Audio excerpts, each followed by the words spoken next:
Dans nos habitations, l'efficacité énergétique passe bien sûr par l'isolation et l'étanchéité. On pense donc à choisir les meilleurs matériaux pour isoler le toit, les fenêtres et les portes, ce qui nous aide à réduire notre facture d'électricité. Mais c'est aussi tous les petits gestes qui font la différence. Tout comme il est préférable d'éteindre le téléviseur pendant notre absence, l'éclairage énergivore pourrait être remplacé par du fluo compact, beaucoup plus éco-énergétique. Baisser la température de 3 degrés pendant la nuit nous fera économiser jusqu'à 6 % des coûts de chauffage. Parlant de température, faisons la lessive à l'eau froide. Et choisissons de préférence des appareils homologués Energy Star. Et dans la cuisine, c'est la même chose. Les appareils homologués Energy Star garantissent une efficacité énergétique supérieure aux standards de l'industrie. Encore une manière d'économiser de l'énergie. Être efficace, c'est aussi prendre soin de notre ressource, l'eau. L'eau est présente partout. Savez-vous que pour produire une tranche de pain, il faut 40 litres d'eau? Une orange, 50 litres d'eau? Une simple tasse de café, 140 litres d'eau. Un verre de lait, 250 litres d'eau. Et un manteau de cuir, 16 600 litres d'eau. Par nos simples gestes, il est possible de réduire de 40 % notre consommation d'eau. Réutilisons l'eau pour arroser les plantes. N'imitons pas le mot gaspillus.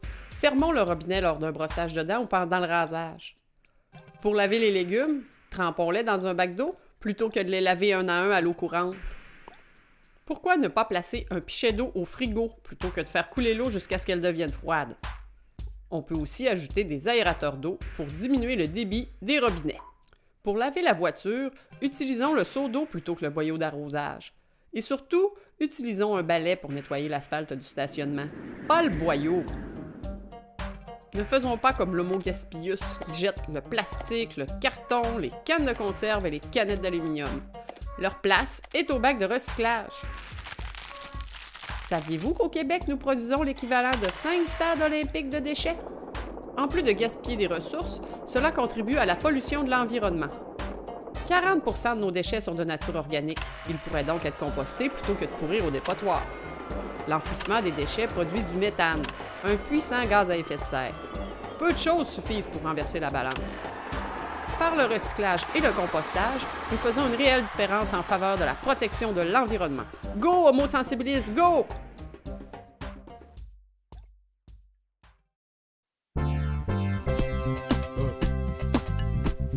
Salut Benoît, tu es venu réparer ma télécommande?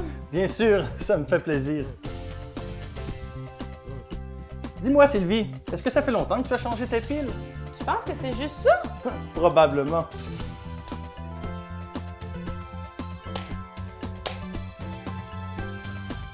Non, on ne jette pas les piles, Sylvie. Ni dans le recyclage. Savais-tu qu'on consomme des piles pour une masse totale de 4047 tonnes et que 94 % d'entre elles ne sont pas recyclées? Les piles contiennent beaucoup de matériaux toxiques. Pourquoi Benoît, tu parles comme si on serait dans une infopub? C'est parce que nous sommes dans une infopub, Sylvie. Regarde la caméra. Oh mon Dieu, je ne savais vraiment pas. Ce que je te conseille, Sylvie, c'est d'emmagasiner tes piles et lorsque tu en auras en quantité suffisante, il te suffira d'aller les porter à ton écocentre. Je ne savais même pas qu'on avait un éco-centre. Bien sûr, Sylvie. Si tu veux, tu pourras venir avec moi car je dois aller porter un vieil ordinateur. Le matériel informatique contient beaucoup de matériaux dangereux. Avant de te débarrasser d'un appareil, vérifie si tu peux aller le porter à un organisme ou bien à une personne qui pourrait encore s'en servir. Car même s'il ne vous convient plus, il se peut qu'il convienne à d'autres. Merci Benoît. Grâce à toi, je suis une citoyenne plus responsable maintenant. Ça me fait plaisir, Sylvie. On n'en fait jamais assez pour notre environnement. Et vous, avez-vous fait votre part?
Prendre soin de son milieu, c'est aussi penser achat local pour faire travailler des gens de chez nous et contribuer à l'enrichissement de sa collectivité.